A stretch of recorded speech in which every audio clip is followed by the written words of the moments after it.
사람이 길을 잃었을 때 방향을 잡아주는 것들이 있죠. 그 중에 대표적인 것이 무엇입니까? 나침반입니다. 나침반. 나침반은 정확하게 남과 북을 가리키고 있기 때문에 그것을 기준으로 길을 찾아갈 수 있습니다. 사막 같은 경우 지형이 수시로 변하죠. 그럴 때 지도보다 더 중요한 것이 있는데 바로 나침반입니다. 그리고 하늘을 나는 큰 그 비행기에 정확한 방향을 제시하는 곳이 있습니다.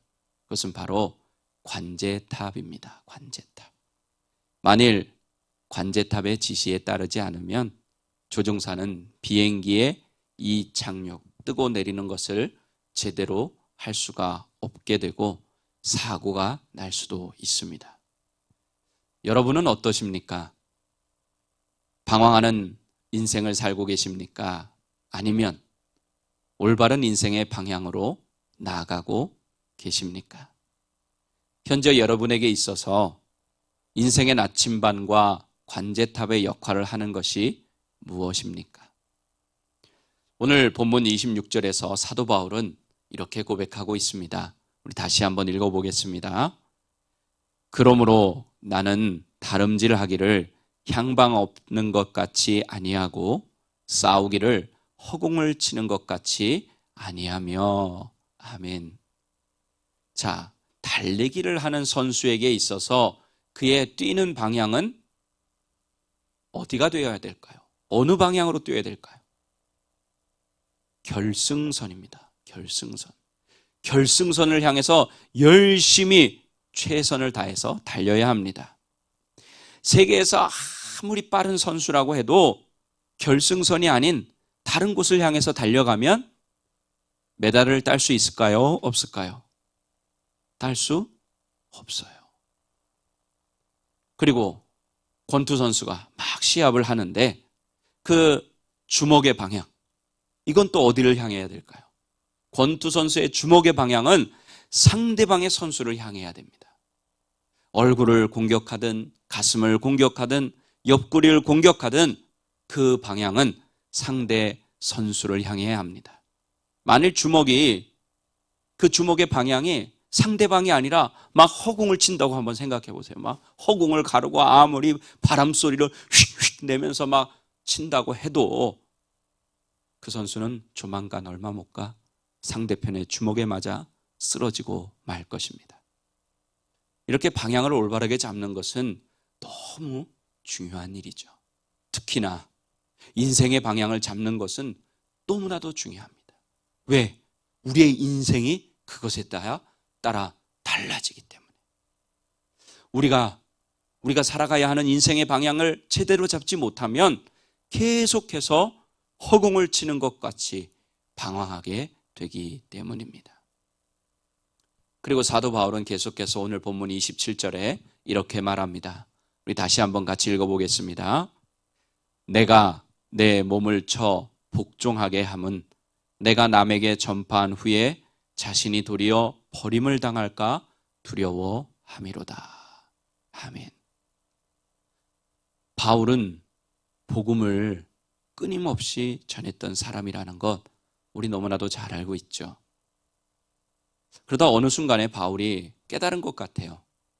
자신이 말씀대로 행하지 않으면서 다른 사람에게 하나님의 말씀만 전하고 있지는 않은가 하는 그 점이 깨달아진 것 같습니다. 이것을 경험하면서 사도 바울은 말씀의 방향이 다른 사람에게도 향해야 하지만 자신에게도 향해야 한다 하는 사실을 깨닫습니다. 그 깨달음 이후에 바울은 복음을 전한 후 그 말씀 앞에서 자신을 돌아보며 자신 스스로를 쳐서 복종시켰던 것입니다. 만약 바울이 이 사실을 깨닫지 못했다면 어쩌면 우리가 알고 있는 바울은 없었을지도 모릅니다. 이 땅에 수많은 주의 종들이 있죠. 영적인 리더들이 있습니다. 말씀을 가르치고 말씀을 전하는 저와 같은 사람들이 많이 있죠. 근데 이 사도 바울과 같은 이런 고민을 하지 않고 그저 말씀만 전한다면 내 삶에 그 말씀을 적용하고 내 삶의 방향을 그 말씀을 가지고 바라보지 않으면 어떻게 되겠어요? 아무리 화려하고 아무리 좋은 말을 전한다고 해도 그 삶이 그 말씀에 따라가지 못하면 결국 무너지게 되는 거예요. 하나님의 영광을 가리게 되는 겁니다. 그래서 이렇게 인생의 방향을 올바르게 잡는 것 너무너무 중요합니다. 그렇다면 여러분, 우리의 인생의 방향이 어디로 향해 있어야 할까요? 이게 중요하지 않겠습니까? 우리의 인생의 방향이 어디를 향해 있나? 여러분의 인생의 방향은 지금 어디를 향해 가고 있습니까? 우리 여기 젊은이들, 여러분들이 지금 살아가는데 인생의 방향을 어디에 두며 살아가고 있습니까? 우리는 정답을 그리스도인으로서 너무나 잘 알고 있습니다. 무엇입니까? 바로 예수 그리스도를 향해서 가야 한다는 거예요. 예수 그리스도를 향해 있어야 한다는 것입니다. 왜 그래야 될까요? 로마서 14장 8절 사도 바울의 이야기 한번 읽어볼게요. 우리가 살아도 주를 위하여 살고 죽어도 주를 위하여 죽나니 그러므로 사나 죽으나 우리가 주의 것이로다. 아멘. 우리가 누구의 것이라고요? 주의 것, 예수님 것, 하나님 소유라는 거예요. 그러니까 우리는 우리 자신의 것이 아니고 예수님 거니까, 하나님 거니까 어떻게 살아야 되는 거예요? 주인을 위해서 살아야죠. 하나님을 위해서 살아야 되는 겁니다.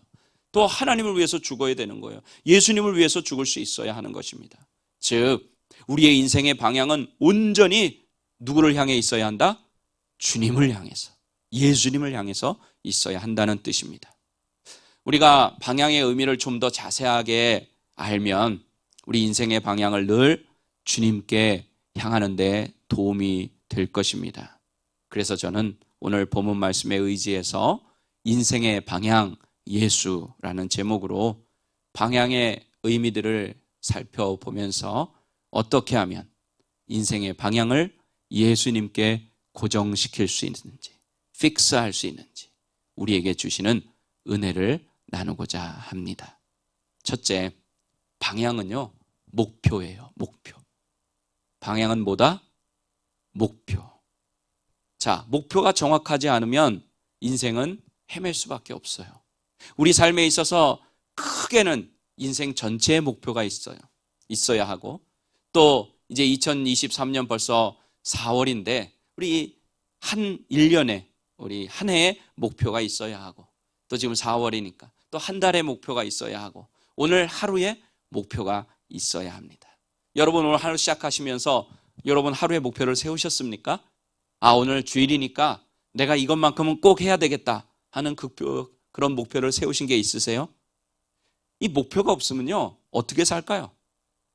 대충 사는 거예요. 목표가 없으니까. 초등학교 시절 때가 기억이 났습니다. 당시는, 미국은 안 그렇지만 당시 한국에는 대부분의 학교 운동장이 흙바닥이었어요. 흙바닥.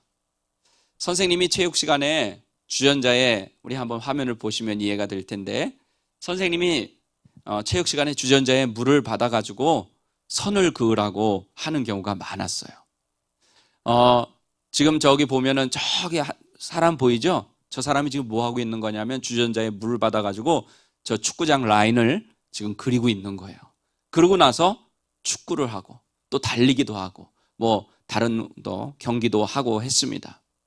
자, 그럴 때 나름대로 선을 똑바로 긋는다고 그었는데 다 그리고 나서 딱 뒤를 돌아다 보면은 선이 어떻게 돼 있어요? 삐뚤삐뚤해요. 나는 나름대로 똑바로 그렸다고 했는데 삐뚤삐뚤해요. 왜 그럴까요? 이유가 뭘까요? 그것은 목표점이 없이 땅만 보고 선을 그었기 때문에 그래요. 주전자에다가 물을 부어가지고 땅만 보고 그은 거예요. 그러니까 그 지점에서는 똑바로 보이지만 다 그리고 나서 딱 보면은 왔다 갔다 하는 겁니다. 선을 긋는 것은 내가 똑바로 그어야지 하는 마음만 있다고 해서 똑바로 긋는 게 아니에요. 먼저 딱 목표 지점을 바라보고 그 목표점을 향해서 선을 쫙 그어나가야 하는 것입니다.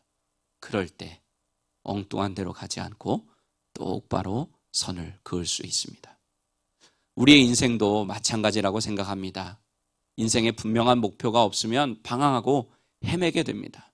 하지만 인생에 분명한 목표가 있는 사람은 방황하지 않습니다. 헤매지 않아요. 물론 사람이니까 여러 가지 상황과 조건이 예상치 못한 일들이 벌어지니까 방황할 수도 있어요. 헤맬 수도 있지만 분명한 목표가 있기 때문에 다시 제자리를 찾게 됩니다. 여러분들이 지금 언뜻 생각나는 사람 중에 한번 꿈을 이룬 사람들, 한번 성공한 사람들 생각해 보시기 바랍니다. 그들의 공통점이 무엇일까? 그들은 모두 자신의 목표를 명확하게 설정하고 그것을 이루기 위해 최선을 다한 사람입니다. 여기 대학생 청년들이 있지만 여러분 왜 그렇게 열심히 공부하고 왜 이렇게 열심히 일합니까? 무언가 이루고자 하는 목표가 있기 때문 아닙니까? 뭐가 돼야지, 내가 무엇을 해야지 하는 그런 목표가 있기 때문이에요. 목표가 분명한 사람은 그 목표를 향해 달려가게 되어 있습니다. 또 그 목표를 이루기 위해 계획을 세우게 되어 있어요. 준비합니다. 그런데 여러분, 하나님의 백성인 우리는 다른 사람이 갖고 있는 그 목표, 그것을 이루는 것에 그쳐서는 안 됩니다. 목표 너머에 목표가 있어야 합니다. 꿈 너머에 꿈이 있어야 합니다. 즉, 이 말은 그리스도인인 우리는 단순히 인생의 목표를 이루는 것에서 그치는 것이 아니라 그 목표를 통해서 더 큰 목표, 더 큰 꿈, 그것을 이루어야 하는데 그것이 무엇이냐? 한마디로 하나님의 영광 나타내는 것이 되어야 합니다. 이해가 되십니까? 우리 모든 이 세상에 사는 사람들은, 정상적인 사람들은 꿈과 목표를 가지고 살잖아요. 그리고 그것을 이루기 위해서 노력하잖아요. 이것은 누구나 다 하는 일입니다. 다 할 수 있는 일이에요. 그렇지만 우리 그리스도인이 여기서 더 한 걸음 더 나가서 해야 되는 일은 무엇이냐? 다른 사람들이 갖고 있는 그 목표 너머에 있는 목표를 바라볼 줄 알아야 된다는 거예요. 다른 사람들이 가지고 있는 꿈, 그 너머에 있는 꿈을 바라볼 수 있어야 한다는 것입니다. 그것이 무엇이냐? 바로 하나님의 영광이라는 것입니다. 단순히 내가 원하는 꿈과 목표를 이룬 것만으로 만족해서는 안 됩니다. 그것이 하나님의 영광이 되기까지, 하나님의 영광을 나타내는 데까지 가야 합니다. 내가 원하는 목표를 이루고 났는데 그것을 통해서 하나님의 영광이 드러나지 않았다. 쉬운 예로 제가 목사니까, 목사들마다 그런 꿈 꾸지 않습니까? 성도들이 많아지는 꿈, 교회 건물이 커지는 꿈, 교회 규모가 커지는 꿈. 그런데 만약에 예를 들어 그 꿈이 이루어졌어요. 그 목표가 이루어졌는데 그것을 통해서 하나님의 영광이 나타나지 않는 거예요. 그러면 그게 뭐가 되는 거예요? 그냥 내 인간의 목표, 인간의 꿈을 이룬 것밖에는 안 된다는 것입니다. 하나님과는 아무 상관이 없는 그런 일이 되고 마는 거예요. 우리 사도 바울의 고백을 한번 읽어볼까요? 빌립보서 3장 13절에서 14절입니다.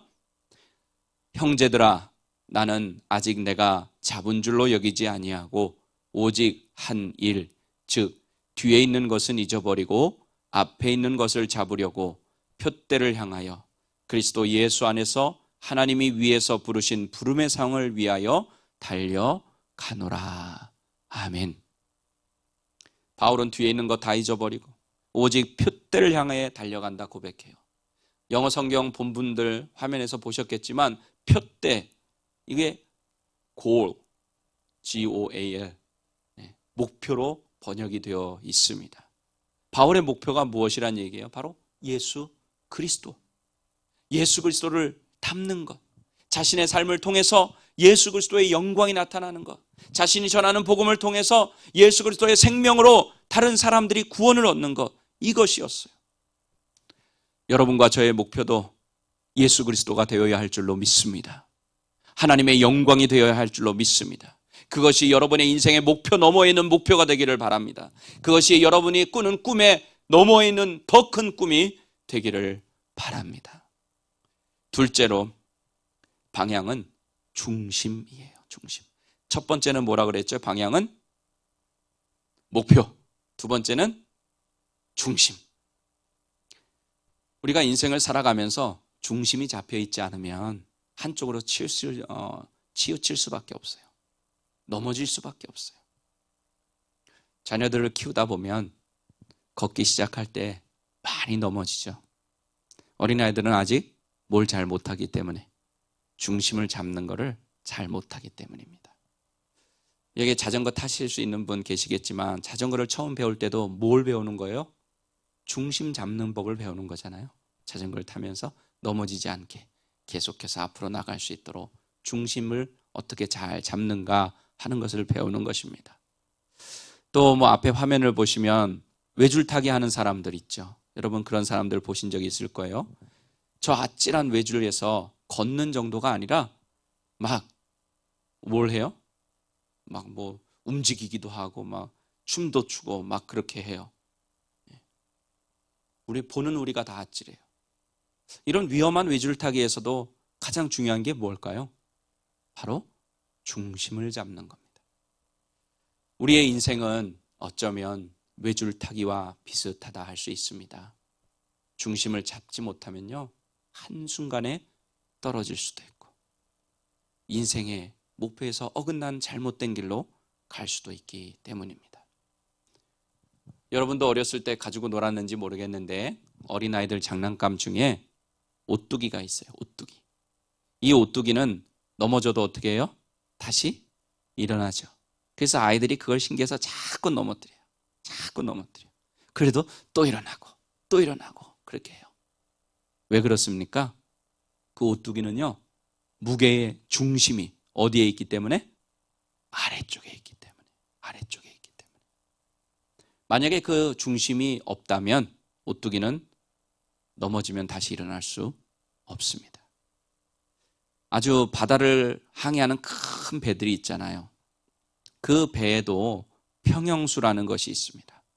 평형수는 앞에 보시면 뭐 이해가 되실 것 같긴 한데, 배를 운행할 때 배의 무게중심을 유지하기 위해서 배 밑바닥이나 좌우에 설치된 물탱크에 물을 채워넣는, 그 물을, 바닷물을 말해요.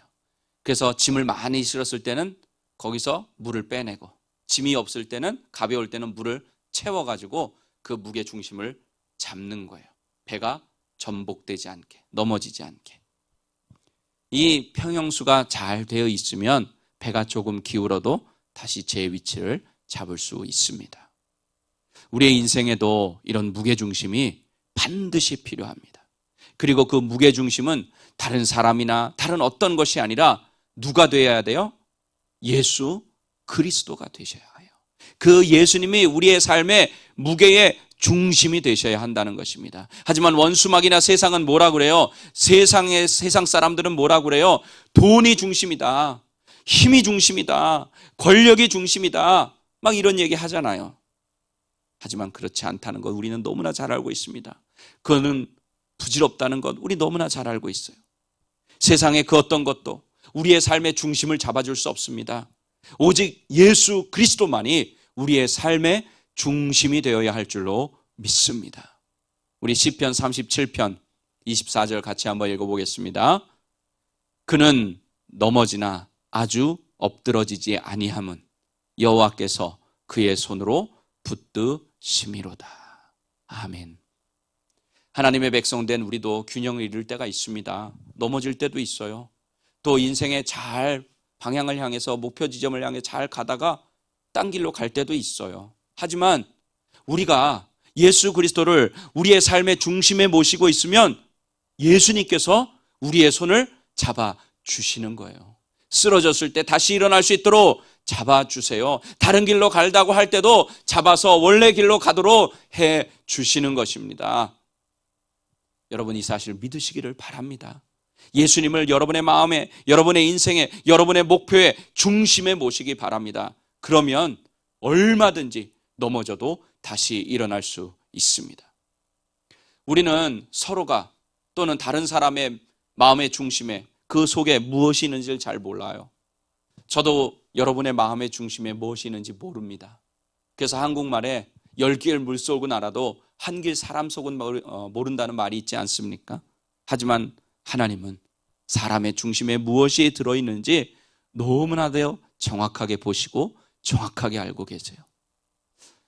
하나님께서 초대 이스라엘의 왕인 사울 왕 세우신 것을 후회하시고 사무엘 선지자를 통해서 이새의 집에 가서 그의 아들 가운데 기름을 부어 왕을 삼으라고 명령을 내리셨습니다. 사무엘 선지자는 그 명령을 받고 베들레헴에 가서 이새라고 하는 사람의 집에 가 그의 아들들을 제사에 초청했어요. 사무엘은 이새의 맏아들인 엘리압을 봤습니다. 그러고 보니까 막 잘생기고 키도 크고, 그러니까 그 마음속에 이 아들이 여호와의 기름 부으실 자구나 이렇게 확신을 했어요. 그때 하나님께서 사무엘 선지자에게 뭐라고 하십니다. 우리 사무엘상 16장 7절 같이 읽어볼게요.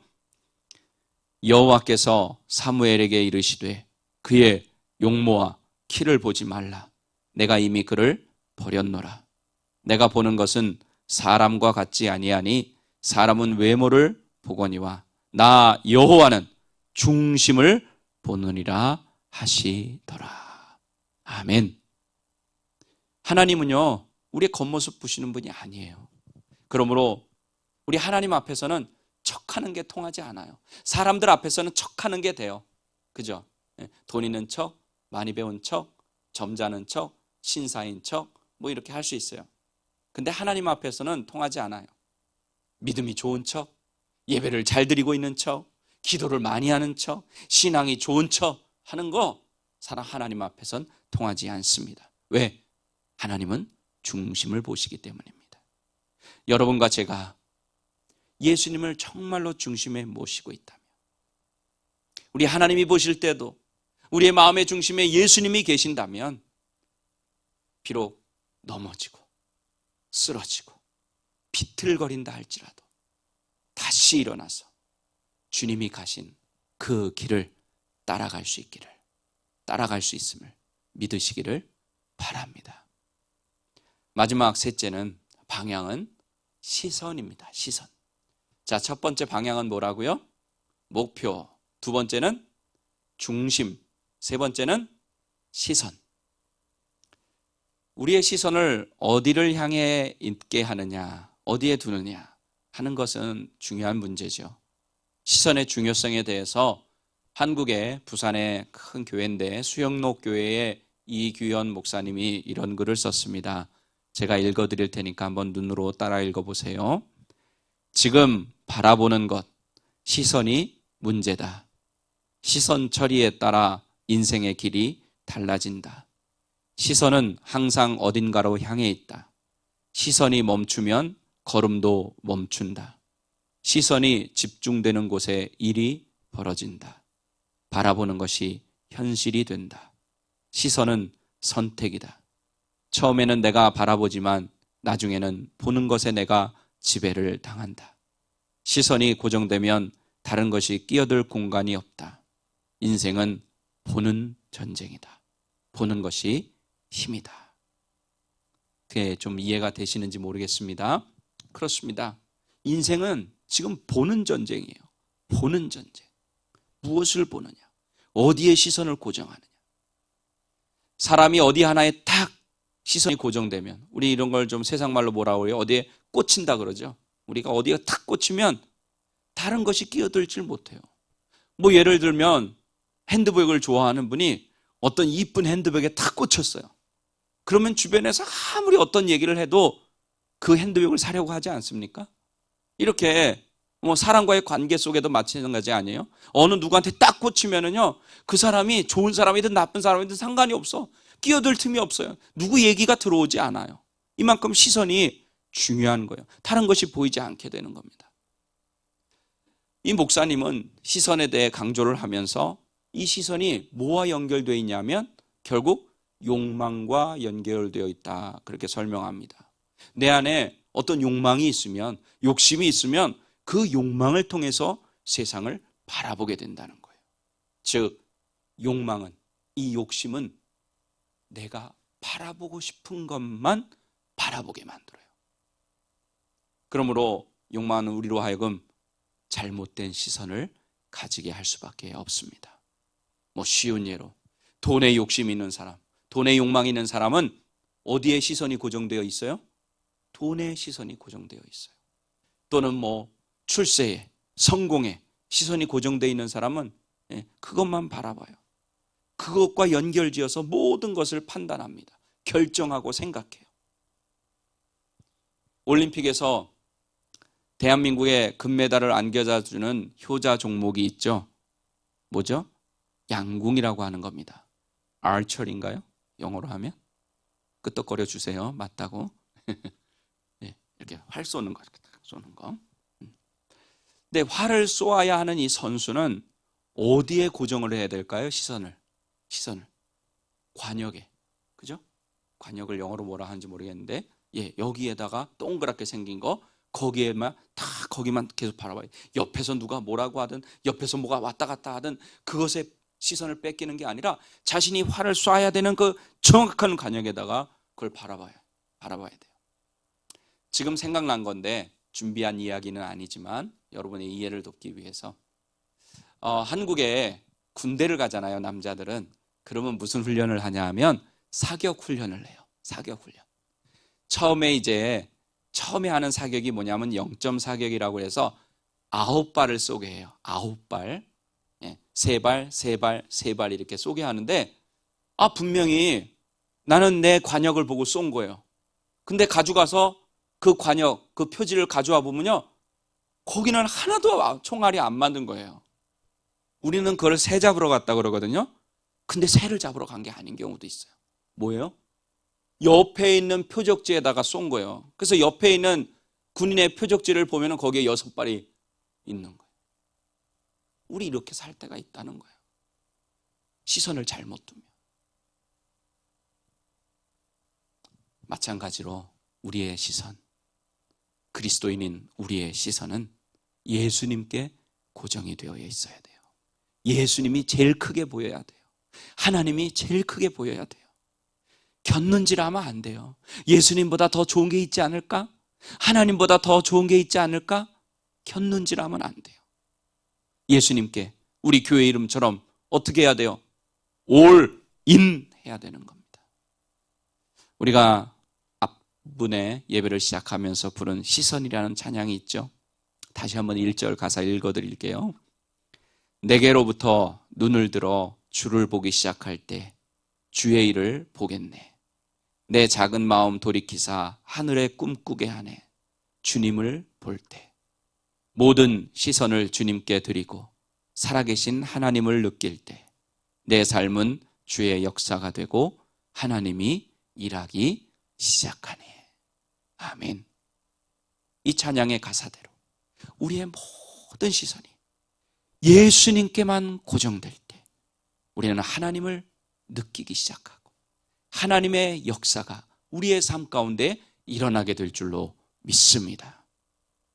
히브리서 기자의 말씀 읽어볼까요? 히브리서 12장 2절 말씀입니다. 믿음의 주요 또 온전하게 하시는 이인 예수를 바라보자. 그는 그 앞에 있는 기쁨을 위하여 십자가를 참으사 부끄러움을 개의치 아니하시더니 하나님 보좌 우편에 앉으셨느니라. 아멘. 무슨 뜻입니까? 우리의 시선을 누구에게 고정하자? 예수님께 고정하자. 시선을 고정한다는 것은 다르게 좀 표현하면 초점을 집중해야 된다 하는 말이에요. 집중을 잘하기 위해서 어떻게 될까요? 단순해야 돼요.